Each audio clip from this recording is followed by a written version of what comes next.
नमस्कार दोस्तों, राज जी के ट्रिक्स में आपका स्वागत है।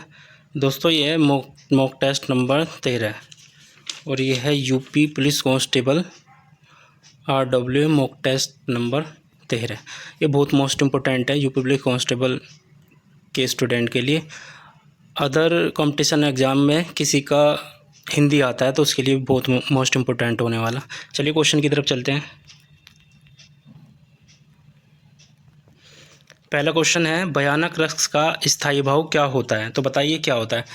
देखिए मैं थोड़ा टाइम दूंगा बीच बीच में, आप पहले क्वेश्चन का आंसर आप देने की कोशिश करें, फिर थोड़ा गैप दूंगा, फिर मैं बताऊंगा। उसके अकॉर्डिंग आप किसी कॉपी पे लिखते रहना आपके कितने सही बैठ रहे हैं, ठीक है। इसी तरीके से ये पूरी सीरीज़ होने वाली है 20 के 20 में आप ये देखना कि आप कितने कर पा रहे हैं। अगर आप कम कर पा रहे हैं तो इसको 2-3 बार लगाना, तो आपकी तैयारी बहुत अच्छी हो जाएगी। ये बहुत मोस्ट इम्पोर्टेंट क्वेश्चन है। तो भयानक रस का स्थायी भाव क्या है? तो देखो इसका होगा ऑप्शन नंबर बी, भय। नेक्स्ट क्वेश्चन की तरफ चलेंगे। जिस समास में पूर्व पद गौण और उत्तर पद प्रधान हो तो वह किस प्रकार का समास कहलाता है? तो बताइए किस प्रकार का कहलाता है? तो वो होगा तत्पुरुष समास। ए नंबर सही होगा इसका। अगले क्वेश्चन की तरफ चलेंगे। मूर्धन्य अल्प प्राण अघोष वर्ण का उदाहरण कौन सा है? तो बताइए कौन सा है? तो इसका ऑप्शन नंबर बी हो जाएगा, टे। ठीक है, देखो टे के नीचे हलंत लगा है तो इसका मतलब ये आधा टे होगा। नेक्स्ट क्वेश्चन की तरफ चलेंगे। रमेश वहाँ कुर्सी पर बैठा था, इस वाक्य में वहाँ किस प्रकार का क्रिया विशेषण है? तो बताइए वहाँ किस प्रकार का क्रिया विशेषण है? तो इसका क्या आंसर सही हो जाएगा? बताइए क्या हो जाएगा? ये हो जाएगा स्थानवाचक क्रिया विशेषण। तो ऑप्शन नंबर बी ठीक हो जाएगा। नेक्स्ट क्वेश्चन पे चलेंगे। गिल्लू के रचनाकार कौन है? तो बताइए गिल्लू के रचनाकार कौन है? तो गिल्लू के रचनाकार हैं Mahadevi Verma. Option number A ठीक हो जाएगा। अगले क्वेश्चन की तरफ चलेंगे। रक्षासूत शब्द का तद्भव रूप क्या है? तो बताइए रक्षासूत शब्द का तद्भव क्या होगा? तो इसका हो जाएगा ऑप्शन नंबर सी, राखी। नेक्स्ट क्वेश्चन की तरफ चलेंगे। इनमें से कौन सा शब्द काल शब्द का अर्थ नहीं है? तो बताइए कौन सा नहीं है? इसका होगा आने वाला काल। आने वाला काल शब्द काल शब्द का अर्थ नहीं है, ठीक है, ऑप्शन नंबर सी। अगले क्वेश्चन की तरफ चलेंगे।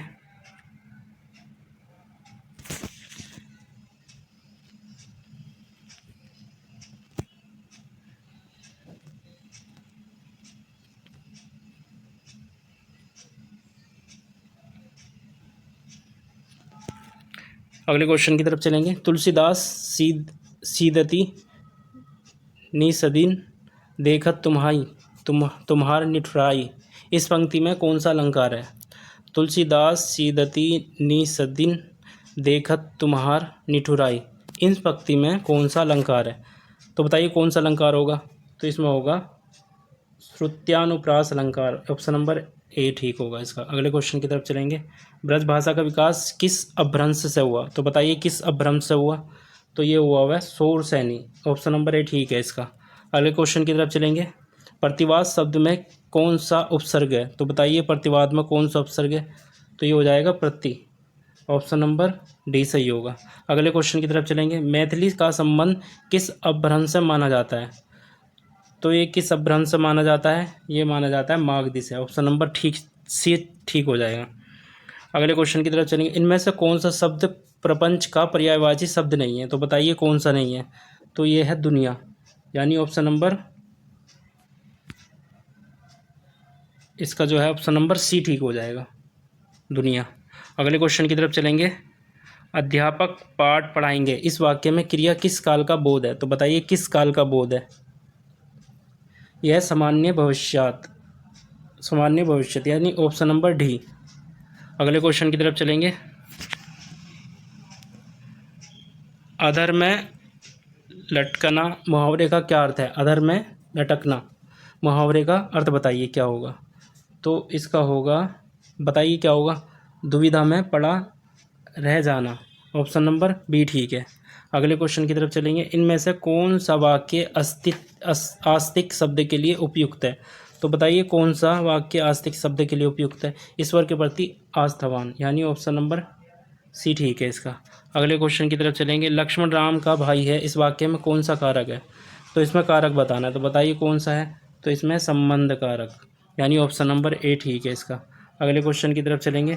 दूसरा विश्व हिंदी सम्मेलन कहाँ संपन्न हुआ? तो दूसरा हिंदी सम्मेलन कहाँ संपन्न हुआ? विश्व हिंदी सम्मेलन कहाँ संपन्न हुआ? तो बताइए कहाँ हुआ? तो ये हुआ पोर्ट लुई मॉरिशस, यानी ऑप्शन नंबर ए ठीक है इसका। अगले क्वेश्चन की तरफ चलेंगे। स्थापन का सही संधि विच्छेद कौन सा है? तो बताइए कौन सा है? इसका होगा स्थान धन आपन, तो ऑप्शन नंबर सी ठीक होगा इसका। अगले क्वेश्चन की तरफ चलेंगे। जो सेवा करे सो मेवा पावे, यह किस प्रकार का वाक्य है? तो बताइए किस प्रकार का वाक्य है? तो यह संकेतवाचक वाक्य, ऑप्शन नंबर डी ठीक होगा इसका। अगले क्वेश्चन की तरफ चलेंगे। सही वर्तनी वाला शब्द कौन सा है? तो इसमें सही वर्तनी वाला शब्द बताना है, बताइए कौन सा होगा? तो सही वर्तनी वाला शब्द है उदाहरण, ऑप्शन नंबर बी। अगले क्वेश्चन की तरफ चलेंगे। किस कृति के लिए मनोहर श्याम जोशी को साहित्य अकादमी पुरस्कार मिला? तो बताइए किस कृति के लिए मिला? तो ये क्या आप, यानी ऑप्शन नंबर सी ठीक है इसका। अगले क्वेश्चन की तरफ चलेंगे। आज मुझे बहुत काम है, इस वाक्य में बहुत किस प्रकार का विशेषण है? तो बताइए किस प्रकार का विशेषण है? तो यह है परिमाणवाचक विशेषण, ऑप्शन नंबर बी ठीक हो जाएगा। अगले क्वेश्चन की तरफ चलेंगे। दुख ही जीवन की कथा है, कथा रही क्या कहूँ आज जो कही नहीं, यह उक्ति किस रचनाकार की है? तो बताइए किस रचनाकार की है? तो यह है सूर्यकांत त्रिपाठी निराला, तो यह है ऑप्शन नंबर सी। अगले क्वेश्चन की तरफ चलेंगे। इनमें से कौन सा शब्द स्त्रीलिंग नहीं है? तो स्त्रीलिंग नहीं है बताना है, तो ऑप्शन नंबर स्वर, यानी ऑप्शन नंबर सी ठीक है। अगले क्वेश्चन की तरफ चलेंगे। इनमें से किस कवि को कठिन काव्य का प्रेत कहा जाता है? देखो ये मोस्ट इंपोर्टेंट क्वेश्चन है, रिपीट भी हो रहा बार बार, तो बताइए कौन सा? केशवदास, ऑप्शन नंबर ए ठीक है इसका। अगले क्वेश्चन की तरफ चलेंगे। जब कर्ता एक काम समाप्त कर उसी क्षण दूसरी क्रिया में प्रवृत्त हो जाए तो उस पहली क्रिया को क्या कहते हैं? तो बताइए क्या कहते हैं?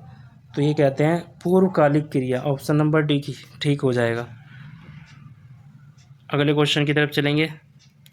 रोगी चल नहीं